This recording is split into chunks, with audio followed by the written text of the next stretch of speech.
하시는 것들이 참 많은데 그 중에서 하나님께 정말 우리를 향하신 뜻은 우리가 성령 충만한 거룩한 삶을 사는 것입니다. 할렐루야. 하나님은 정말 우리에게 이것저것을 기대하고 계세요. 충성, 봉사, 많은 걸 기대하고 계시는데, 그러나 우리에게서 하나님은 거룩한 삶을 찾으십니다. 거룩을 기대하십니다. 큰 집에는 그릇이 많습니다. 금그릇, 은그릇, 질그릇, 나무그릇, 참 그릇이 많은데 그 모든 그릇 중에서 쓰임을 받는 그릇은 깨끗한 그릇입니다. 거룩한 백성을 하나님께서 축복하시고 사용하신다는 겁니다. 디모데후서 2장 20절 22절 말씀인데요, 한번 볼까요? 큰 집에는 금그릇과 은그릇뿐 아니라 나무그릇과 질그릇도 있어 귀하게 쓰는 것도 있고 천하게 쓰는 것도 있나니, 그러므로 누구든지 이런 것에서 자기를 깨끗하게 하면 귀히 쓰는 그릇이 되어 거룩하고 주인의 쓰임에 합당하며 모든 선한 일에 준비함이 되리라. 또한 너는 청년의 정욕을 피하고 주를 깨끗한 마음으로 부르는 자들과 함께 의와 믿음과 사랑과 화평을 따르라. 아멘. 하나님 우리에게 지혜나 지식이나 소유나 특별한 능력을 찾지 않으세요. 무지해도 괜찮고 가난해도 괜찮고 연약해도 괜찮습니다. 정말 하나님은 그런 것을 우리에게 기대하지 않습니다. 그런 것 하나님께 있기 때문에. 그러나 우리는 하나님께서 우리가 하나님 닮길 원하시는데, 하나님 닮은 사람들에게 나타나는 특징은 거룩한 삶이다, 깨끗한 것이다. 하나님은 큰 집에 있는 그릇 중에 깨끗한 것을 쓰시는 것처럼 그의 자녀들이 깨끗할 때 사용하시고 축복해 주십니다. 거기 각종 보화를 담아 주십니다. 하나님 모든 것의 주인이셔서 다른 것을 뭐 더 보탤 필요가 없어요. 그분에게 없는 게 없습니다. 오히려 그분께서 우리의 필요를 위해서 모든 것들을 준비해 주셨습니다.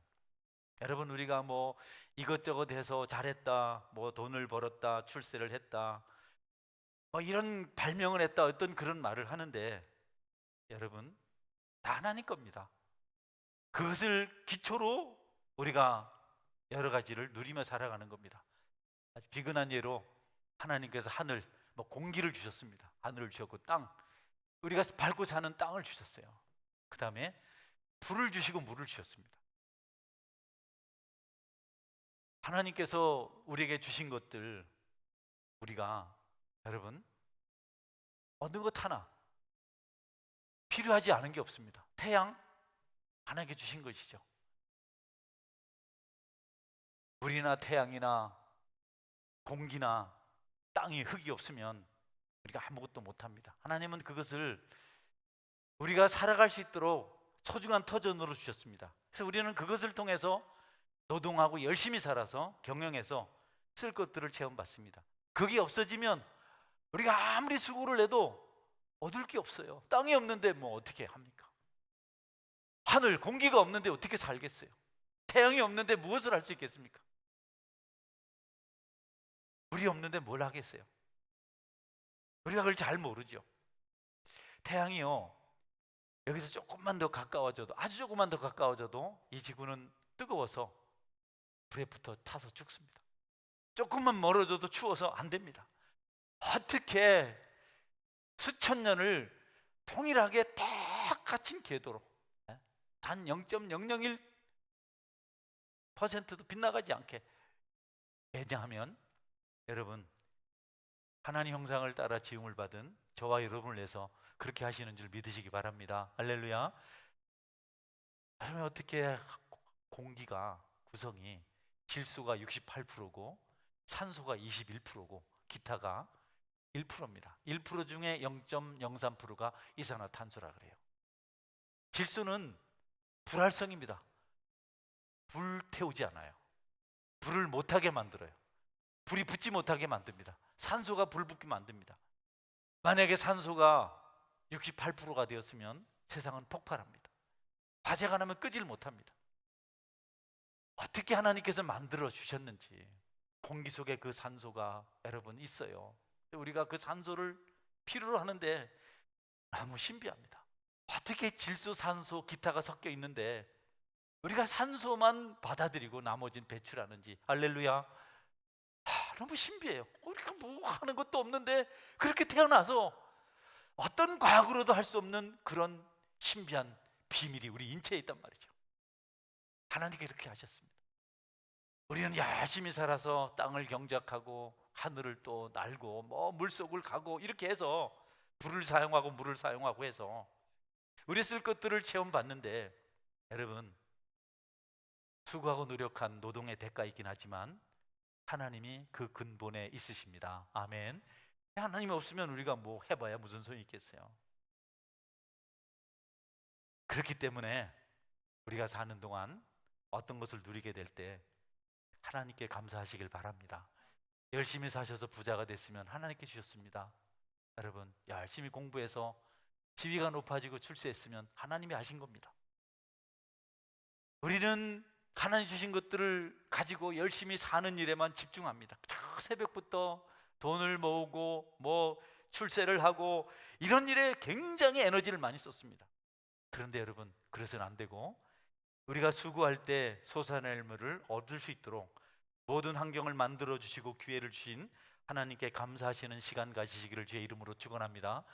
그런 여유가 없고 그런 시간이 없으면 안 되죠. 서부 개척사 우리가 많이 듣죠. 황금을 찾아서 서부로 가잖아요. 막 그런 사람들이.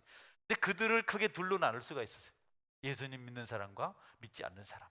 예수님 믿는 사람은 마차를 타고 서부로 달리다가도 빨리 가야 금을 찾을 수 있으니까, 노다지를 찾을 수 있으니까, 금 마차를 만지니까 미국 사람이 손대지 말라고 노타치 했다 그래요. 그래서 그 다음에 우리나라에 노다지가 됐다 합니다. 뭐 말이 그렇습니다. 그런데 이상하게도 그리스도인들은 가다가 멈춰서 주일이 되면 예배를 드린 겁니다. 다 멈추고, 그리고 멈추면서 예배하고 그 하루를 보내는 동안 마차를 정비하고 다시 모든 것을, 또 휴식을 가지고, 얼마 있지 않아서 그리스도인들이 그렇게 가다가 보니까 늦게 갔지만 빨리 가겠다고 달려간 사람들 마차 바퀴가 다 빠졌고, 또 건강이 약해져서 쓰러졌고, 또 앞에 있는 적들을 만나서 죽임을 당하기도 하고. 여러분, 하나님을 먼저 생각하는 삶을 살 때 손해를 보는 것 같고 어려운 것 같아도 더 잘 되는 기적의 은혜가 일어날 줄 믿으시기 바랍니다. 하나님 중심으로 살아야 됩니다. 이렇게 좋은 것을 주신 하나님 앞에 우리가 그분을 묵상하지 않으면 안 된다. 10명의 나병 환자가 예수님으로부터 병 고침의 약속을 받았습니다. 믿었어요. 고침 받는구나. 그래서 열심히 그냥 자기의 병을 진단할 수 있는 제사장을 찾아갑니다. 달려가는데 병이 싹 나았어요. 기적이 일어난 거죠. 가슴이 그냥 벅차오릅니다. 아내를 만날 수 있겠구나, 친구들을 만날 수 있겠구나, 이전에 못한 것도 할 수 있겠구나, 막 기대가 돼서 그냥 힘을 내서 달려갑니다.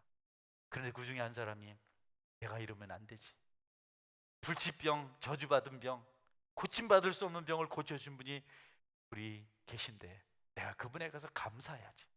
그리고 여러분, 그는 멈춰서 돌아서서 예수님에게 찾아가서 무릎을 꿇고 감사했습니다. 그때 예수님께서 구원을 선포해 주셨습니다. 우리 주님은요, 우리가 그런 백성이 되길 원하세요. 이기적이고 자기중심적이고 그냥 뭔가 더더를 외치는 사람이 아니라 주님을 생각하고 은혜 받고 감동을 가지고 살아가는 그런 사람이 되길 원합니다. 주님은 그들을 가리켜서 내 백성이라 이렇게 말씀하세요. 주님은요, 입술로 하는 신앙 고백도 들으시지만 그들의 삶도 보십니다. 주님은 그러셨어요. 열매를 보고 나무를 안다. 정말 구원받은 사람은 삶이 다르죠. 여러분, 잎만 무성한 걸 너무 싫어하세요. 화가나무 잎만 무성하고 열매가 없으니까 저주해 버리셨어요. 우리가 예수님 믿는다, 하나님 자녀 되었다 하면서 감사가 없고 그분을 기억하지 않으면 하나님은 그들을 좋아하지 않으세요. 삶의 열매가 없으면, 행위가 온전하지 못하면 기뻐하지 않으세요. 여러분, 감람나무와 고엽나무는 똑같아요. 나무만 놓고는 구별을 못합니다. 나중에 가을철 되면 가문이 만하게 열리고 고엽은 야만하게 열려서 알 수가 있어요. 참배나무, 돌배나무, 여러분 잎이 똑같아요. 나무 똑같아요. 그런데 열매가 너무 다릅니다. 하나님은 우리에게서 열매를 보십니다. 이단과 그리스도인은 너무 차이가 나요. 그런데 우리는 눈으로 봐서 알지 못해요. 불신자들은 똑같아 그래요. 다 예수 믿는 자라 교회라 그래요. 예수 믿고 그분의 보혈로 씻음을 받은 사람들은 여러분, 우리가 그들의 삶의 능력을 통해서 구별할 수가 있습니다. 할렐루야. 삶의 수준이 다르죠. 질이 다르죠.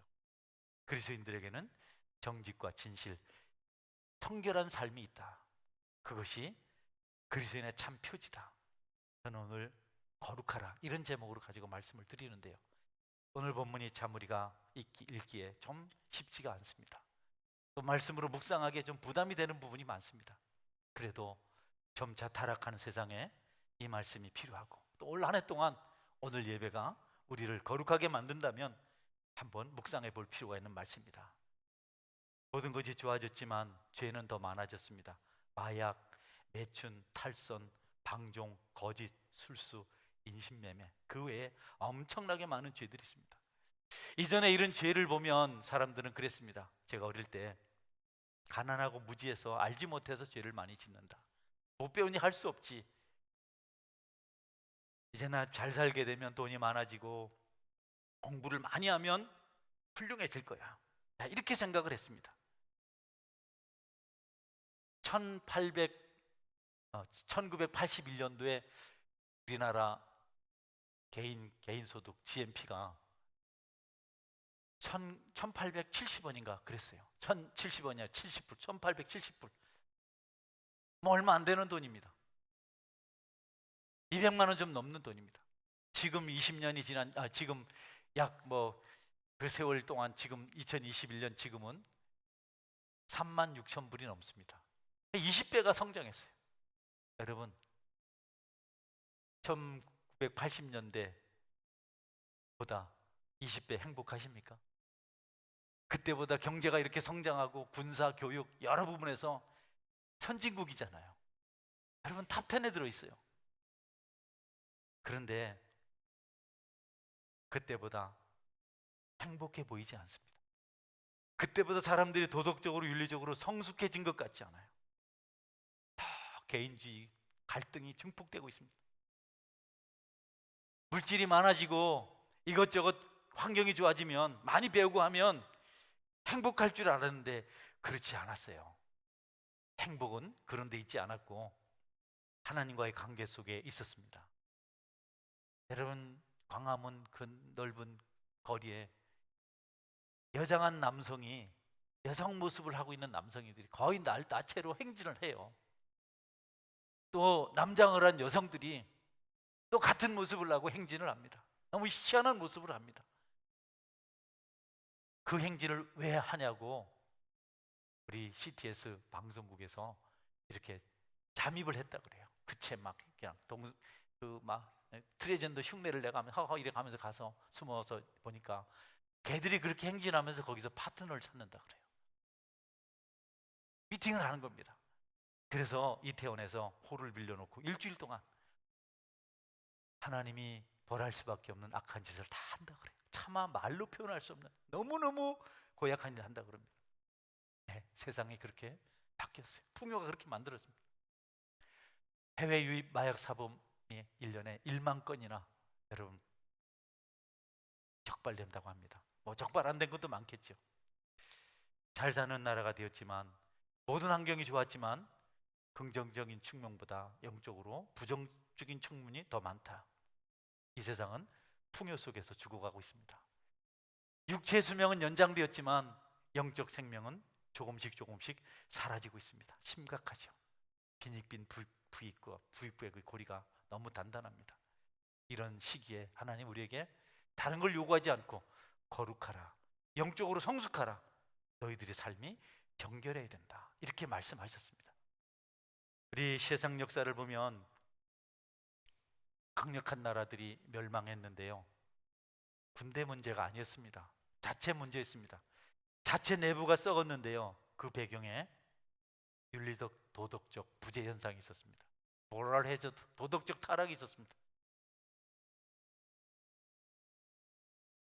오늘 본문이 그것을 말씀해 주고 있습니다. 한번 다시 볼까요? 하나님의 뜻은 이것이니 너희의 거룩함이라.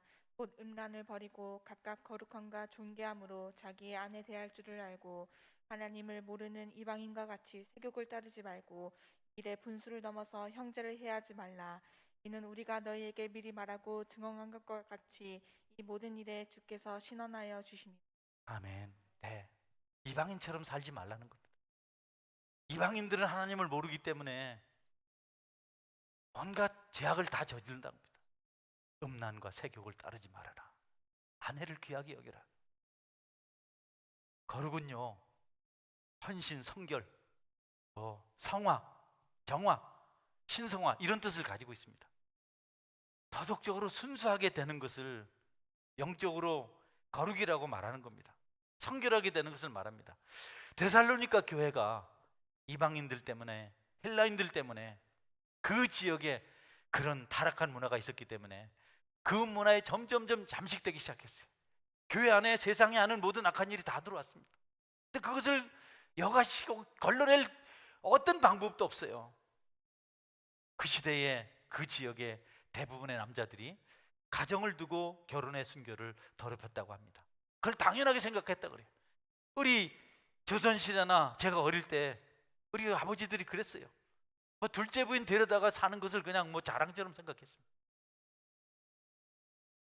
바울은 그런 일이 일어나는 고린도 교회를 향해서 편지를 썼습니다. 그러면 안 된다. 그들을 따르지 말아라.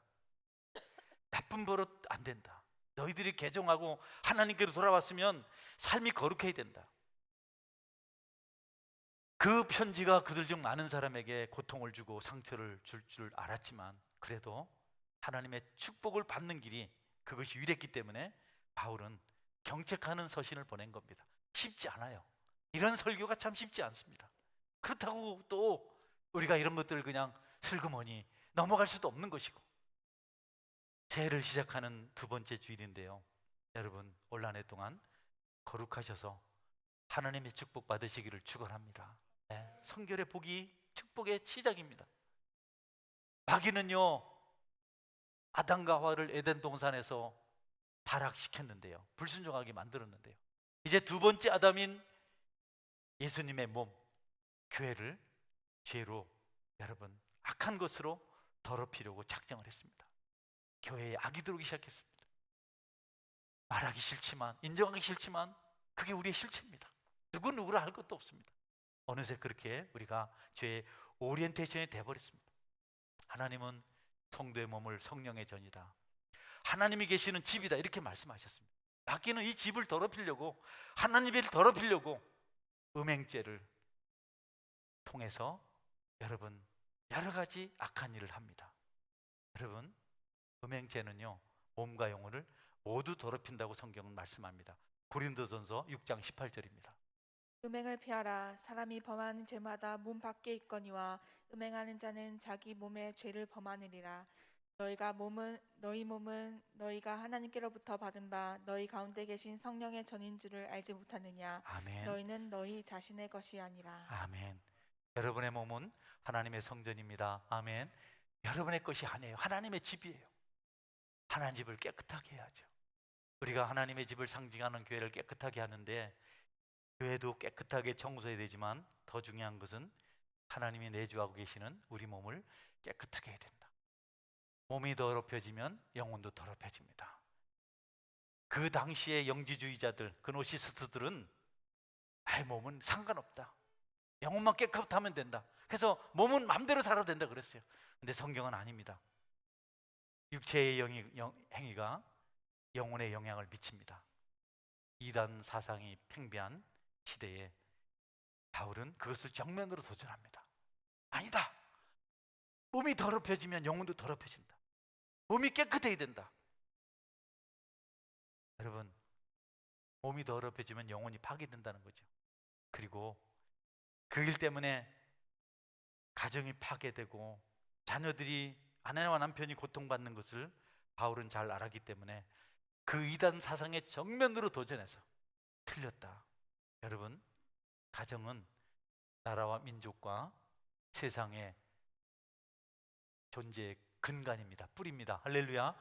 가정이 무너지면 다 무너지는데요, 가정이 파탄되는 경우는 물론 가난 때문도 있겠고 뭐 몇 가지가 있겠지만 거의 다가 거룩성에 실패해서 그렇습니다. 성결에서 실패했기 때문에 가정에 파탄이 찾아옵니다. 그렇습니다. 가장이나 또는 가족 구성원 중에 누가 거룩함을 상실하면 파탄의 먹구름이 짙어집니다. 가정이 깨지면 여러분, 나라 아무 소용없습니다. 민족 아무 소용없습니다. 이 세상 아무 소용없습니다. 성도의 가정이 거룩함을 잃지 않고 단정하고 고요할 때, 또 교회가 하나님 말씀 따라 순종하며 순교를 지킬 때 민족이 살고 나라가 살고 세상이 살아나는 역사가 일어날 줄 믿으시기 바랍니다. 개인의 경건, 가정의 여러분 소중함을 명심하십시오. 빈곤 아닙니다. 강력한 나라들, 망한 이유가 다 우상 숭배, 거기에 따르는 성적 문란 때문에 그런 어려운 일이 생겼습니다. 우리에게 찾아오는 거짓과 탐심과 음행과 살인과 과학감, 과학, 무자비함 철저히 대적해야 됩니다. 용납하지 마십시오. 요셉처럼 하십시오. 요셉은요, 애굽 총리가 되기 위한 세 가지 조건을 가지고 있었어요. 여러분 요셉처럼 출세하고 지도자가 되고 싶으면 이 세 가지를 잘하면 됩니다. 첫 번째가, 요셉은 관용하는 사람, 용서하는 사람이었습니다. 형들이 노예로 팔아버렸거든요. 그런데 그 형들을 용서합니다. 보디발의 아내가 자기를 모함했거든요. 요셉이 그런 신경 쓰지 않았어요. 총리가 딱 되면 형들부터 잡아서, 여러분 또 보디발의 아내부터 잡아서 그냥 보복을 해야 되는데, 요셉은 그런데 신경 쓰지 않았어요. 그냥 그들의 죄를 관용하고 그들이 바르게 되기를 바랐고, 그는 스스로 말하기를, 내가 사람인 내가 하나님을 대신할 수 없다. 형들이 잘못했다고, 아버지 죽었는데 우리들 벌 주지 말라고 이렇게 할 때, 아닙니다. 하나님이 이 땅을 구원하시려고 나를 형님들을 앞서서 이곳에 보내셨고, 또 내가 어찌 하나님을 대신할 수 있겠습니까? 여러분, 큰 마음을 가졌던 요셉은 애굽의 총리가 되었습니다. 할렐루야. 여러분의 마음이 넉넉하시기를 주의 이름으로 축원합니다. 여러분 넉넉하십시오. 우리 교회도 그런 장부들이, 용사들이 계십니다. 아주 독한 분들이 계십니다. 모든 어려움도 빙그레 웃어버리시고 이해하시고, 나도 과거에 그랬지 하는 분들, 정말 감사한 분들이죠. 두 번째로는 여러분, 유혹을 이긴 겁니다. 시위대장 보디발의 아내 다 가졌어요. 권력도 가졌고 뭐 물질도 가졌고, 좌우지간 요셉에게 있어서는 그 당시에 하나님 다음으로 힘 있는 파트너가 보디발입니다. 그 아내가 여러분 요셉을 유혹했습니다. 요염한 관능적인 여인, 외로운 청년 요셉을 그녀가 노골적으로 유혹합니다. 우리 둘밖에 없다. 아무도 보지 않는다. 여러분, 그때 요셉이 뭐라고 합니까? 내가 어찌 이 큰 악을 행하여 하나님께 죄를 지으리까? 우리의 범죄는 하나님께 죄를 짓는 것입니다.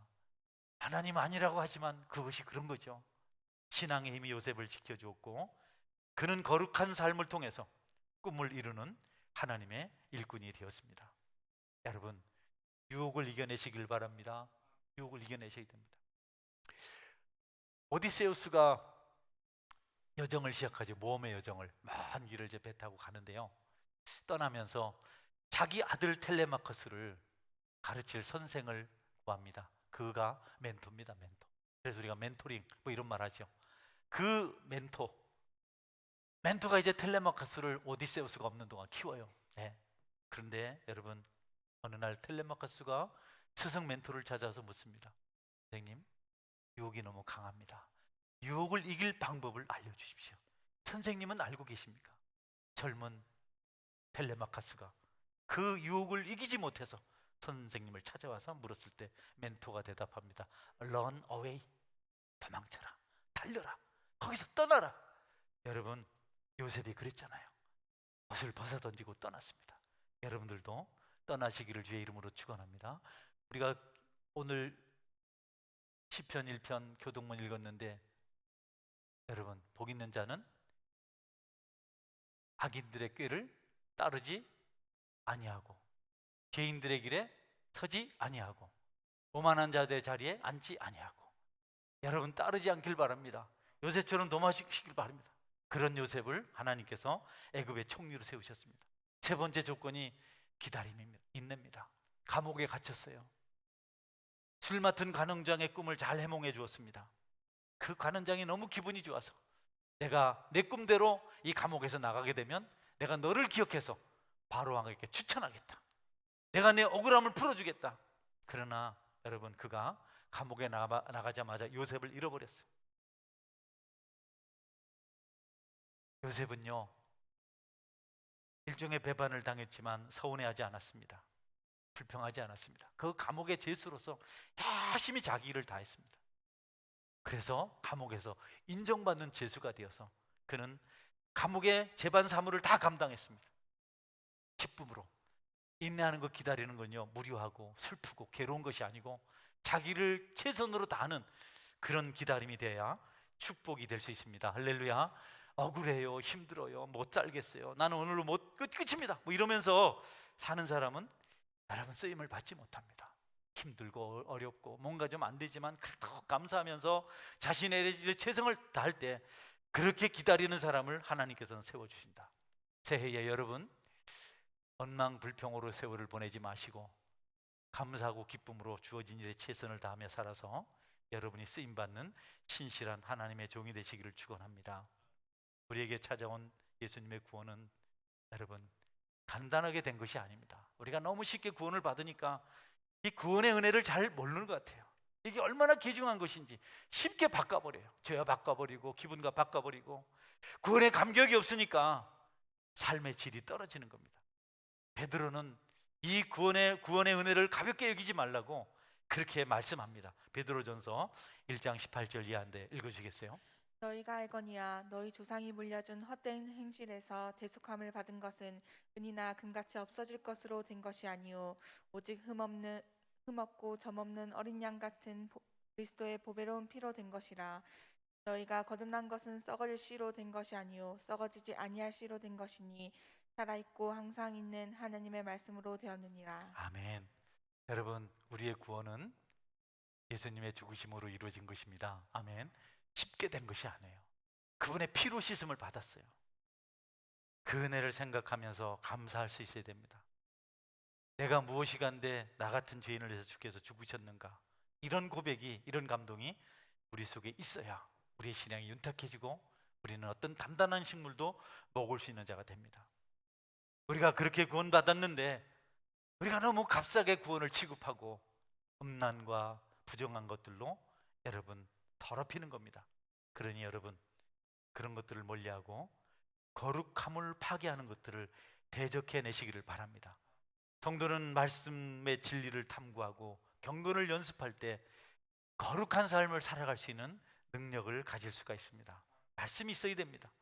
귀 기울여 말씀을 듣고 눈으로 말씀을 보고 여러분의 머리로 가슴으로 말씀을 묵상하십시오.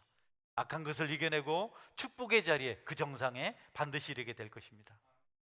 저는 여러분도 마찬가지겠지만 신실한 믿음으로 살아가는 사람들, 성도들을 보면 감동이 돼요. 어떻게 저렇게 신실할까? 어떻게 저렇게 아름다운 섬김을 가지고 있을까? 헌신하는 사람들. 나도 목사 일 잘해야 되겠다. 저는 경상도 사람이 아니고 충청도 사람인데요, 처음에 오니까 좀 이해할 수 없는 말들이 많더라고요. 삽을 수금포라 하더라고요. 수금포 이래가지고 나가, 수금포. 간장을 지렁이라 하고, 그래서 또 목사를 목사질 이렇게 하더라고요. 아직도 목사질해? 그래가지고 아이고 뭐, 근데 어쨌든 예, 저는 그런 훌륭한 성도들을 보면서 목사질을 하고 있습니다. 여러분 은혜 받아야 되죠. 은혜 줘야 되죠. 우리 교회 어린아이들이 많은데 어린아이들이 울 때 저는 그 소리가 너무 좋습니다. 나이가 들어서 그렇다 생각을 했는데요, 어릴 때부터 아이들을 좋아한 것 같아요. 네. 제가 어린 시절을 참 행복하게 살았거든요. 네. 그래서 그때를 좋아하는 것 같습니다. 네. 어린 시절에 저는 초등학교 때 전교 어린이회장을 했습니다. 제 경력은 그거 하나밖에 없습니다. 그러고는 뭐 학교를 못 갔으니까. 갓난아이들이 언제 자라가지고 아장아장 걸으면서 나를 이렇게 알아본다고 쳐다볼 때 참 감동입니다. 채민이가 나를 알아봐요. 저거 조만한 게 이렇게 쳐다보면 너무 신기해 죽겠습니다. 이거만 만나 주먹만한 게 그래. 봉사 현장에서 애쓰시는 여러분, 구역장으로, 부구역장으로, 교사로, 또 임원 순장으로 찬양으로 섬기고 반주하고, 방송실에서 애쓰고 전도하고 안내하고 카페 봉사하고 여러 다양한 영역에서 헌신하고 교회를 애수가하는 분들 볼 때마다 소망이 든든해지고 꿈이 생기고 힘이 생깁니다. 저는 여러분들의 기도 제목을 제가 직접 주부에 적습니다. 너무 행복합니다. 자녀들 위한 기도 제목이 있고, 가족 구원에 대한 기도 제목이 있고, 범사에 감사하고, 건강을 위해서, 부모님을 위해서. 여러분 참 얼마나 귀한지 모릅니다. 새해는 하나 축복 주시고 건강 주세요. 여러분에게 에베네셀의 하나님을 찬양하며 감사하고 기도할 수 있는 거룩한 은혜가 있기를 주님의 이름으로 축원합니다. 늘 그런 기도의 삶을 나누고 중보하고 또 도움을 받고 해야 됩니다. 제게는 말씀 마지막 부분인데요, 잊을 수 없는 생생한 거룩에 대한 기억이 있습니다. 잊을 수 없고 어디 가든지 간증을 합니다. 제가 극동방송에서 목사님 우리 목사님 프로그램에 가서도 모든 사람이 듣는데도 제 간증을 했습니다. 저는 개척을 하고 교회보다 중요한 것은 없다고 생각을 했어요. 왜 그런 생각을 했는지 잘 모르겠었는데 그렇게 했습니다. 그래서 교회에서 거의 시간을 보냈고, 막 결혼하고 6개월 만에 교회 개척을 했고, 조금 지나니까 아내의 배가 만삭일이었는데 난 그 아내를 배려하고 사랑할 줄 몰랐습니다. 그냥 교회만 있었습니다. 아이가 태어날 때 병원에 함께하지 못했습니다. 참 답답하죠. 둘째 아이는 또 큰 수술을 5개월 때 했는데 죽느냐 사느냐, 장이 막혀서 그 장이 꼬여서 장을 뚫어야 된다고 그 약품을 투여를 했는데, 이 바르면한 약품은 착착착착 불어나는 겁니다. 반응을 일으켜서. 그래서 고무 풍선에 공기를 넣으면 풍선이 커지는 것처럼 그 약품을 넣으면 창자가 빵빵해지면서 타타닥 풀려나가는 겁니다. 그런데 우리 아이는 중첩된 시간이 오래돼서 그만 붙었어요. 썩었어요. 그 약이 들어가니까 터진 겁니다. 그래 배 안이 풍선처럼 불어난 겁니다. 수술해야 된다는 소리를 듣고 제가 교회에 와야 된다고 해서 집사람을 맡겨두고 그냥 교회로 왔습니다. 잘한 거 아니거든요. 참 모진 거죠. 그렇게 해야 되는 줄 알았습니다. 그런데 여러분, 가정을 성품 좋은 아내 때문에 그래도 아이들이 자라고, 아이들에게 상처는 있습니다. 그래도 잘 자라서 이렇게 된 것은 참 감사한 일인데, 그런데도 교회가 부흥이 되질 않아요. 100명을 못 넘기는 겁니다. 10년이 넘었는데도.